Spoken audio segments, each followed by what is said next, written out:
Hi guys, welcome back to our channel Quick Guide.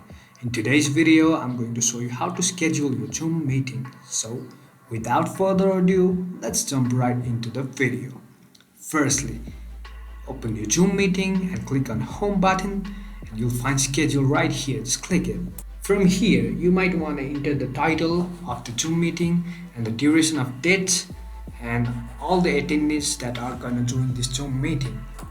And you can also change the calendar, dates and everything here, and you might want to just click on save button. It will redirect you to the official calendar that will schedule you just like this, and that's how you schedule your Zoom meeting. That's it for today guys. If you find this video helpful, then don't forget to give thumbs up.